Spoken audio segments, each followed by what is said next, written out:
Hey and welcome back. So as you saw in the last part, England did not only take Rhodes but also invaded Mecca, and I also had a lot of struggle defending cities like Narjan and Kharfu, but I was happy at that point that I was capable of defending those cities at least. So the city in most danger at this point was Medina. So what I was doing right there was I sent all my warships to the area around Medina, and since they all had the range upgrade, I tried shooting as far as possible into the land and destroying as many land units as possible. So because losing Medina would be a really big blow to me. Aside from that, since I quite successfully defended the area around Baghdad and Narjan, I had a couple of units, I think 2 warships, which did not have a real job at that moment. And so I used those 2 warships to pressure Wellington and to bombard Wellington. And as you can see here, actually I had a third one. They broke through the fortifications of Wellington, and actually at this point Wellington does not have any fortifications left. So on the other side,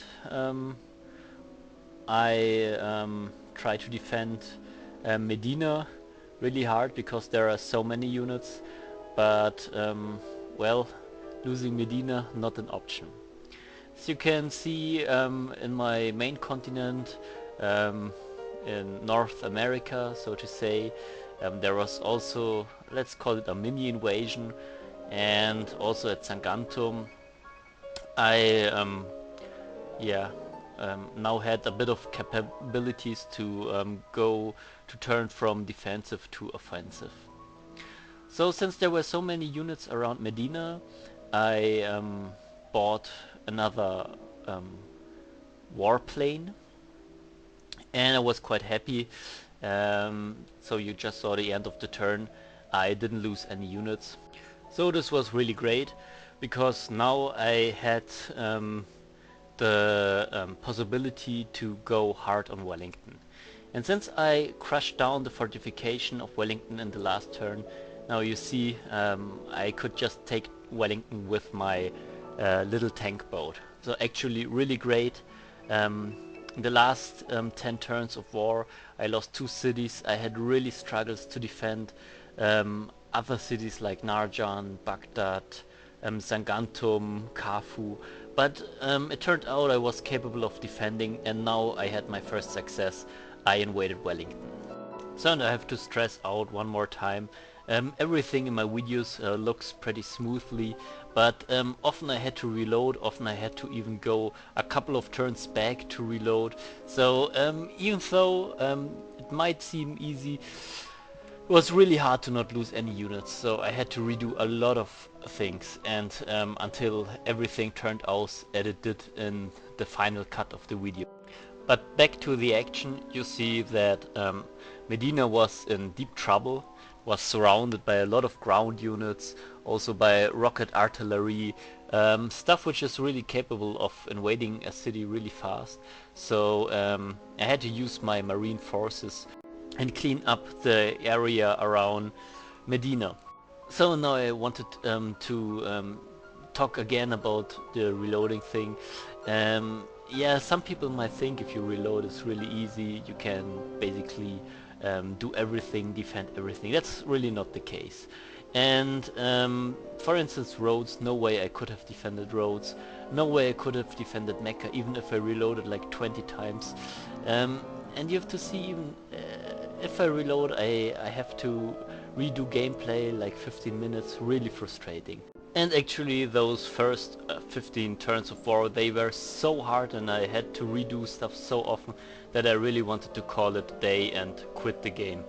So capturing Wellington was really needed and gave me back some motivation. So while it appeared that I had pretty much destroyed the first big wave of sea units of England, there was still a huge bulk of land units which were marching forward on Medina. Now, usually I think after the first if enemies attack you, they usually send some huge waves, and after you crush them, you have really an easier time to handle an enemy, because he will send just individual units like you see here around Narjan, and those individual units, they are not a big threat. I mean, if there are 10 units together, that's really tough, but if he just sends like 3 units and they attack your cities, the cities will regenerate, repair the fortifications, so really no problem. So the hard part is just to survive the first incoming turns and first incoming waves of units.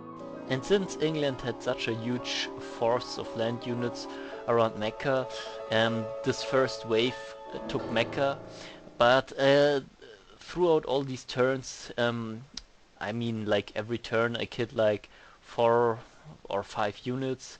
So right now I already weakened the force of land units by a lot. Still, if you look into the scoreboard, you see England surpassed me since the start of the war. So even though things looked a lot better right now, I thought maybe I have a chance. And the evil within me, you see it right here, tried to organize a war party against England. So I tried to get Arabia and Ramkahem to fight on my side, but Arabia still refused, and Ramkahen was still set in a peace treaty. So it was still me and Carthago versus England. And now you see, finally, after quite some time, I got a new culture upgrade, and it boosted my research by quite a lot, by 17%. And yeah, war still went on. What you see on the right on the screen is that I also finally finished the Manhattan Project. So after finishing the Manhattan Project, I told you before, England had finished it like probably 50 turns ago. I now have the capability to build nuclear weapons also. Actually, I'm quite happy that England didn't use any nuclear weapons yet, because as I told before, nuclear weapons are super annoying. If they hit if they hit a city, they will always do damage. They radiate all the surroundings. They just kill half the population, stuff like that. So really annoying to play against guys who throw around with nuclear weapons. But anyways, as you see here, I pretty much cleared all the land units around Mecca, and yeah, so it was time for me to start a little bit of a counterattack.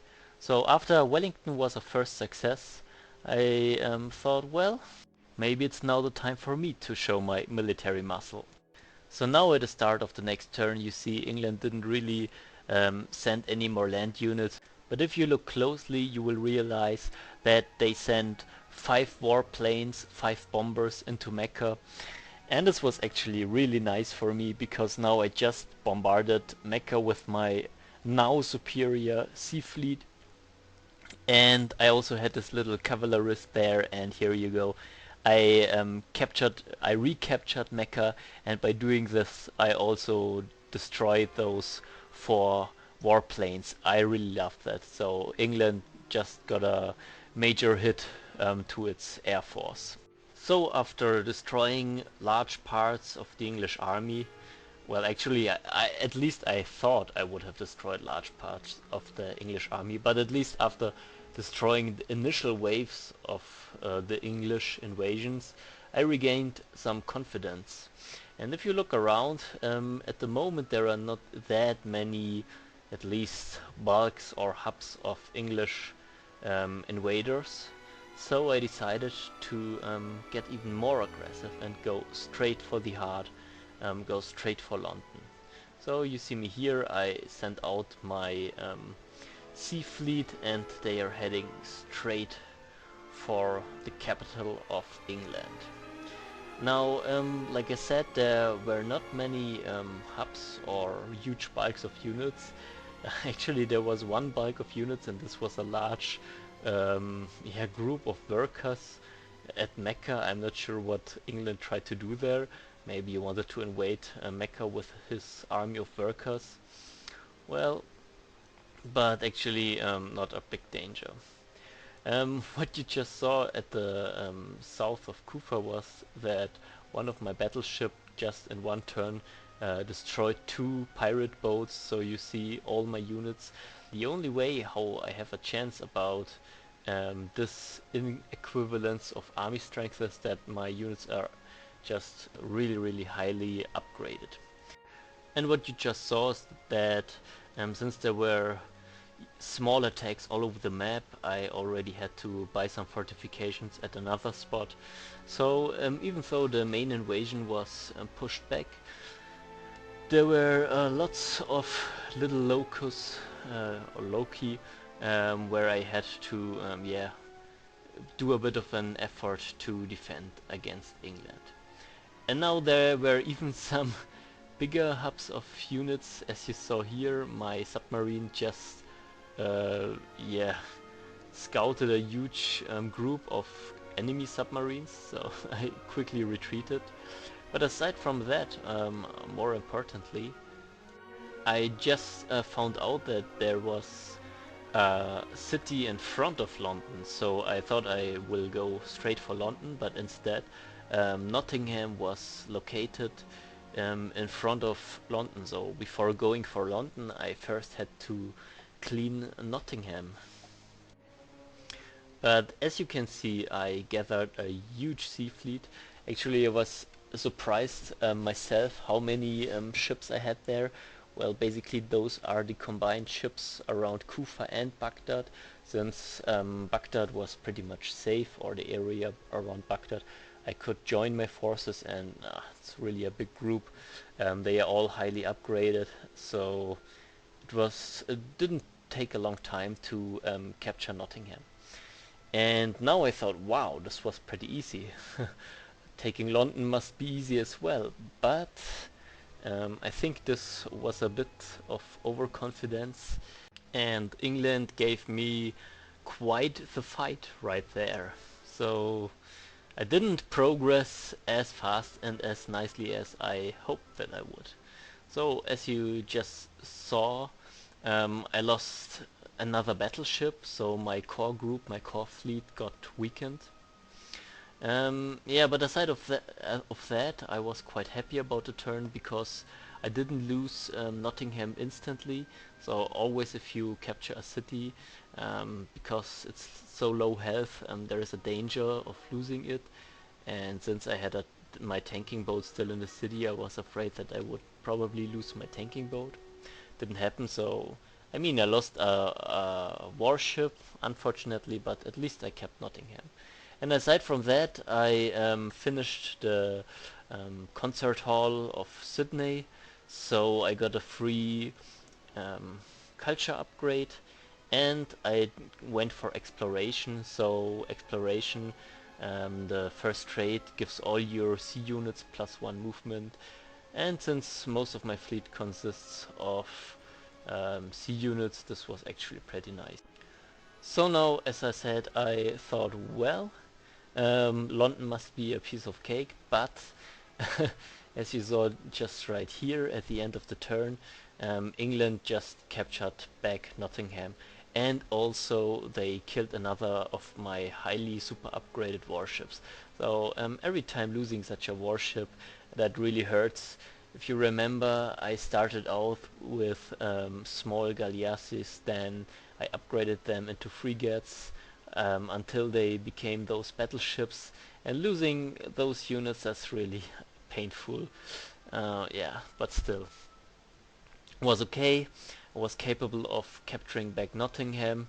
Yeah, and I still thought, yeah, okay, I'm losing units, but there will be a reward, there will be London, I will capture it soon.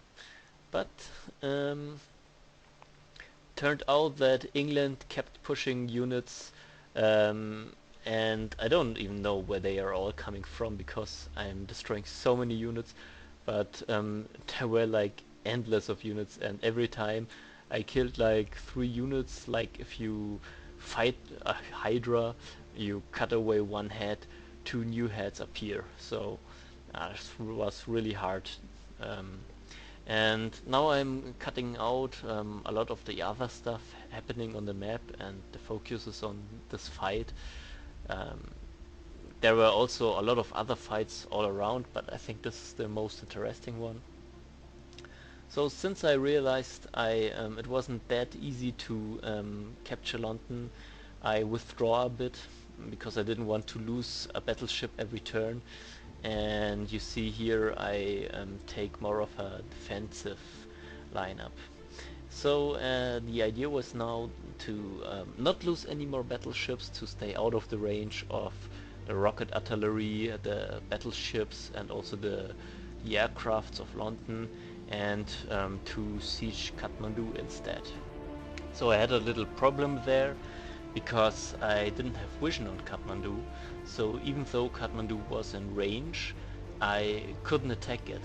But this was not such a big problem since I had this little cavalry and I always moved it towards Kathmandu.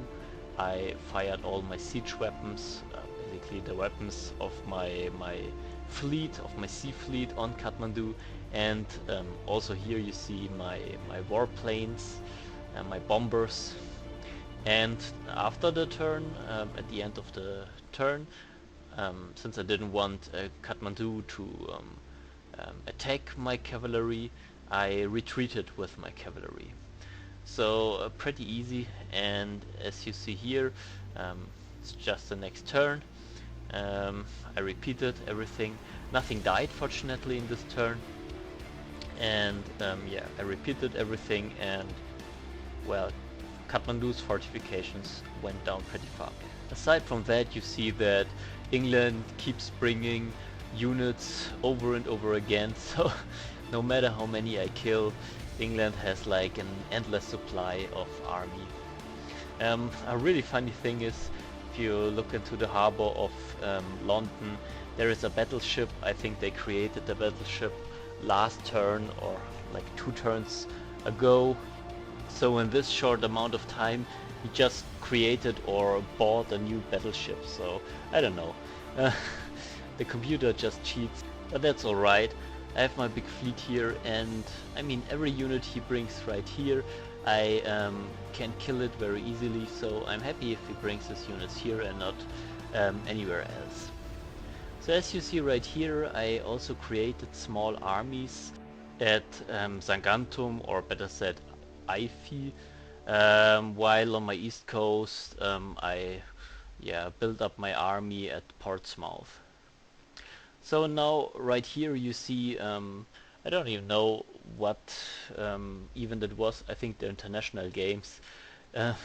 England won this event by a lot. So if you don't know those events, you have basically to construct or to invest production into such events.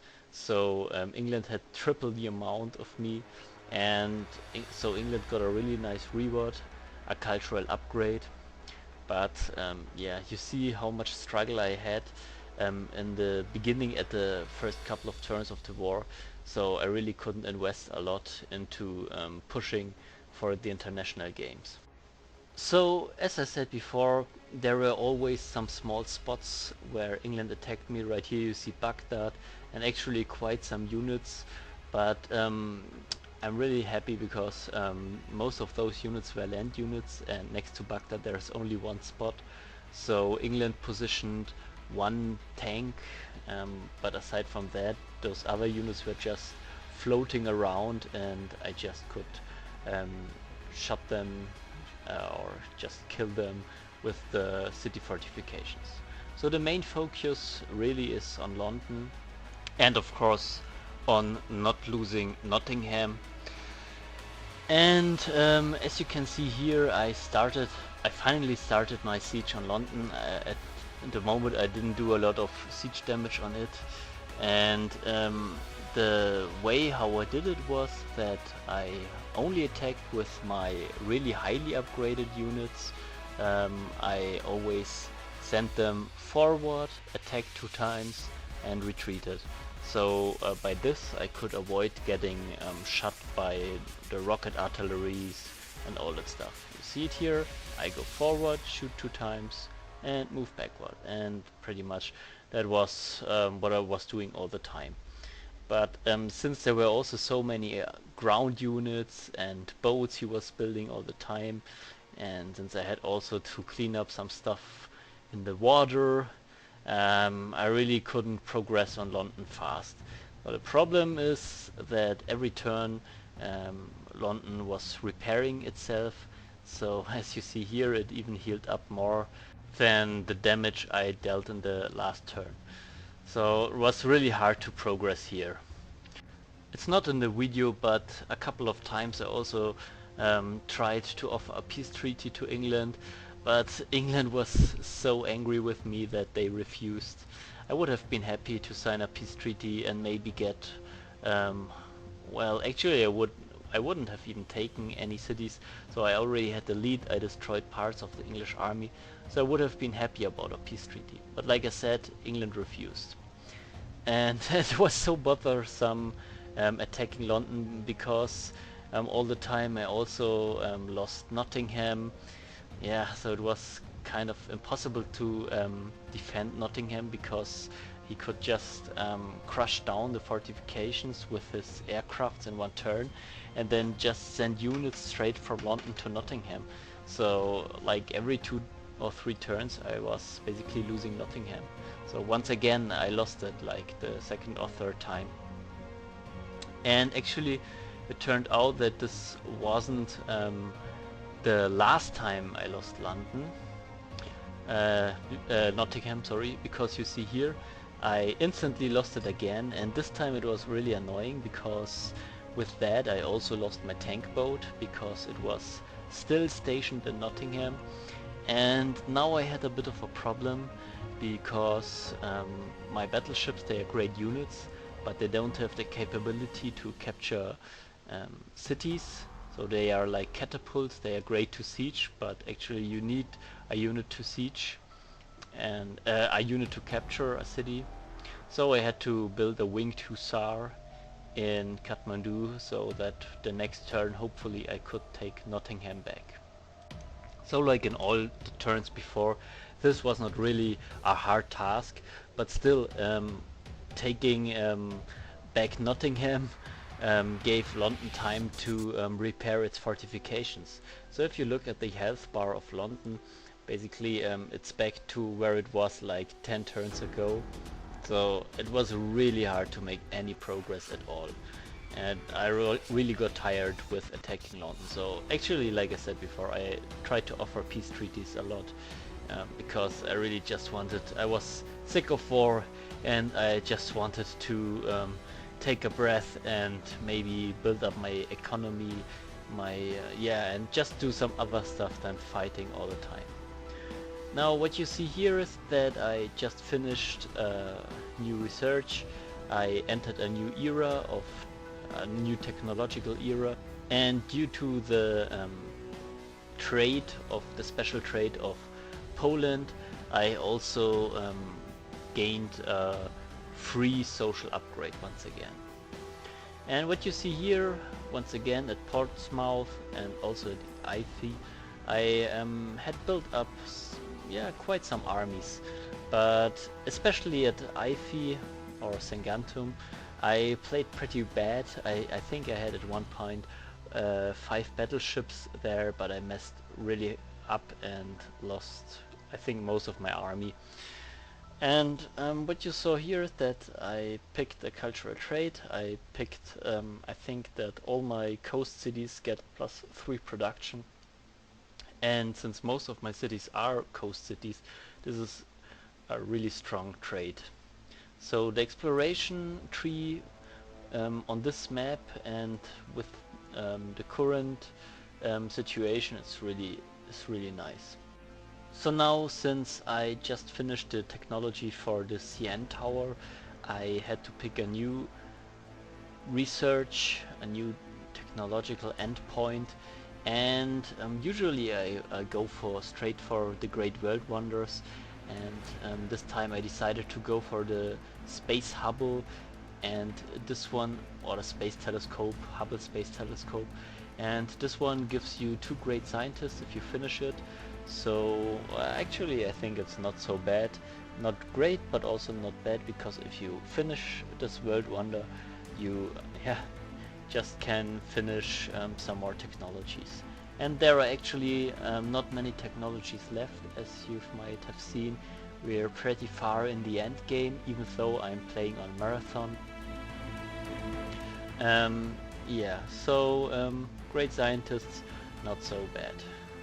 The cool thing about the world wonders at the moment is also that I all the time get great engineers, and pretty much as soon as I can build a new world wonder, I can just accelerate it with the help of my great engineers. Surprisingly, even though I destroyed tons of units at London, England still had the capabilities to start bulk attacks, as you were just seeing here between now North and South America. So I was curious about the army strength of England, and I looked into the statistics. Well, unfortunately I showed it a bit too short, but England still had 500,000 points into soldiers, while I pretty much stayed same with 200,000, so England still had a stronger army. But the really surprising part for me was that I was only ranked on the 3rd spot.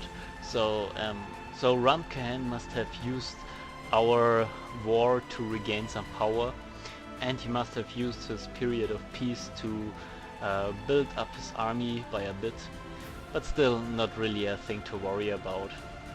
Anyways, the big enemy in this game was not Ramkhan. Ramkhan was never a problem.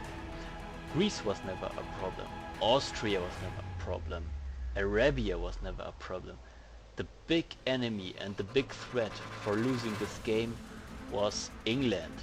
And all the game culminated and climaxed into the clash of my civilization and the Polish civilization and the English civilization. We were always close in points. I had more world wonders. England had the much stronger army. So it was really a race head to head for world domination. But this turn, finally, I took London. And by this, I pretty much won the game.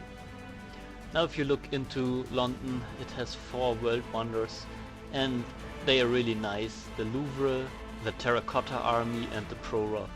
And especially nice, of course, is the Red Fort, because it gives 25% defense to basically all your structures. So, but anyways, England refused to sign a peace treaty, and if you look into the statistics, they are right in doing so, because they still have a much larger army. But since the beginning of war, their army halved in size.